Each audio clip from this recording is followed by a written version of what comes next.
Hi, my name's Keith Nickel, and today what I'd like to look at are these Snowfeet, particularly as they apply to ski skating. A few weeks ago I did one related to classic skiing with these Snowfeet, and today what I really want to test them on is see how applicable they are to improving or helping people learn how to skate ski. Let's first of all just look at, just remind people about these. They're very short, obviously. They have a plastic bottom, but they've got two ridges here and metal edges, which means when you put them down on the snow, they track quite nicely. The binding itself is pretty straightforward. You could put any kind of boot in it. I've been using it with my ski boots, and they just simply, tighten up in this kind of a fashion like this. So easy to put on, easy to take off. Just by comparison, here is my skate ski. You can see it's pretty long and narrow. Obviously, quite a bit more narrow than these Snowfeet, but obviously much shorter. When I tried these classic skiing, one of the big things I found about them is that they were quite slow. This has a pro and a con. Number one, you probably don't want to go a huge distance with them, but number two, they keep your speed down. And this is an advantage for people just starting out, getting a feel of gliding on a flat ski and then shifting the weight to the other ski. The faster you go, sometimes people get intimidated and they have problems. So that slowness can be a benefit. What I'm going to do as well with these is I'm going to apply some wax. The manufacturers suggest that you may wax them to get a bit more speed. So I'm going to try this paste wax by Fast Wax and just apply it to the bottom. Notice that this is simply a plastic bottom, not like a regular ski, which is going to absorb some wax. So I'm not really sure how well this Fast Wax will adhere, but I'm going to give it a go just to see if it can't make them a little faster. So just a word about the types of conditions that I think these Snowfeet will work best in. Nicely groomed cross-country ski trails that are quite firm, quite fast, I think are the best for these from my limited experience using them. Our ski resort has had a lot of ups and downs in the last 3 weeks since I did my classic episode using these skis. We've had some severe cold, then we've had rain right to the top of the mountain. The resort was closed for a few days while they got things together. We've gradually started to get a bit more snow, and they're grooming now with the big equipment, laying down some nice trails and so forth. And so be sure when you take them out, you wait for the right conditions. And only now has our skiing started to come around, so that I think they might be useful to test. What I think these Snowfeet will be particularly useful for is getting around this problem of always landing and trying to skate off an edge ski. Ideally what we want is put on a flat ski and then roll to an edge to push off onto the new ski. So this ski goes down flat, edge, flat, edge. What most of the people do in my classes is they put down an edge, edge, edge, never putting down a flat ski and never really gliding very far. And to be honest, most of the skiers I see at our resort put down some degree of edged ski when they try to skate. So it's extremely common, even all the way through up into more advanced skiers. So when you're dealing with a small ski like this, these Snowfeet, much less intimidating, much easier to put down a flat ski, push off, land on a flat ski, onto a flat ski, get some glide, learning how to put down a flat ski. Super important if you want to skate well. Let's see how they work on snow.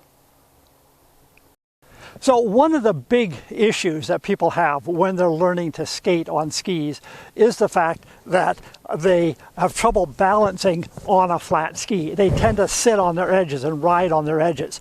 These are a little wider than a regular ski. Obviously they're shorter, but they're very easy to balance on, as you can see me doing here. I can go back and forth, put down a flat ski, balance on it, and hold it, which is what there's a big problem for many beginner skiers, is getting on a flat ski and then holding that balance for a moment or two. So what I'm going to do now is I'm going to try them coming down this slight hill, just doing a free skate. No poles, just seeing how the glide is and seeing how they work. What I'm really emphasizing though is putting down a flat ski. He's on this slight downhill. We got great grooming today, nice conditions. So let's see how they work. What I'm really working on is putting on a flat ski and then getting over that ski and holding the glide. And as you can see, I'm having quite a bit of luck getting over the ski and holding the glide. So I think these things might help people trying to learn how to get on a flat ski, hold it without the big long skating ski to get all tangled up with. What I'm going to do now is do that again, then I'm going to start to add some poles. I'm going to be flexed ankles, knees, and hips, weight over the middle of the foot, and what I'm going to try to do is put on a flat ski and just hold that glide. So let's give her a go. So you can just see I'm just holding the glide, getting right over each ski, putting it down flat. These skis do a pretty good job of keeping me nice and straight. They don't wander all over. Once I put my weight on it, they track very nicely. So for practicing free skate, these things might help those people really struggling getting a flat ski and getting on top of it.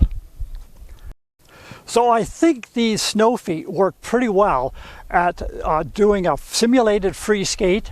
The idea is to put on a flat ski, glide on it for a moment or two, and it certainly does that pretty well, especially in the type of conditions we have right here.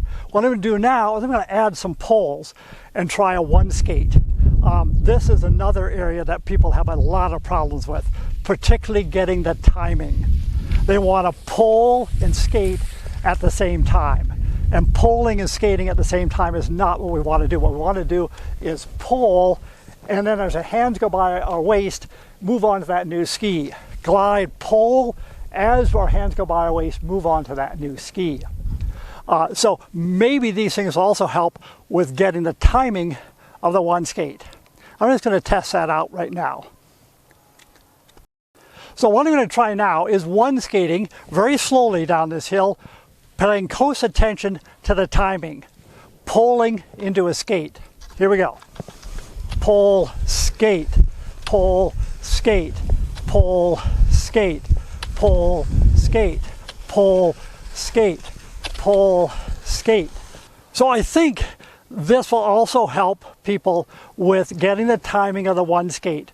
Instead of rushing it in terms of falling off their ski, poling from a tall stance, moving over, again from a tall stance, poling, and so forth. Trying to separate the poling from the skating.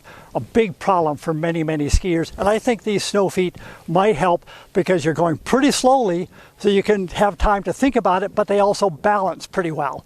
So maybe a good tool to test out. So one of the things to be careful of with Snowfeet when you're skating is to if you're trying to duplicate the action of ski skating, you want to push to the side. Very tempting on these skis to do more of an ice skating type action, pushing back. Now you could probably do that, have a lot of fun just skating around on the trails with a backward push, but if you're trying to simulate cross-country ski actions, what you want to do is push to the side like this as opposed to back like this. So that's something to guard against if you're using these Snowfeet and trying to duplicate the feeling of cross-country ski skating. So let's just recap what we've been looking at here. We're looking at these Snowfeet and how they might work as a tool to help those skiers who are having problems balancing on a ski, perhaps getting the timing of the one skate, and so forth. We just looked at those two aspects with these, and I think they have a place there. My next step is to try them with some skiers, see what they think, but I think it has a lot of potential when the conditions are just right like they are today. Nice, fast surface, smooth. We have nice little bit of downhill to practice the free skate. Remember, one thing to guard against is that push back like this. Remember to push to the side if you want to simulate the action of ski skating. If you like this video, give it a thumbs up, subscribe to my channel, share it with skiers you think might benefit. Thanks for watching.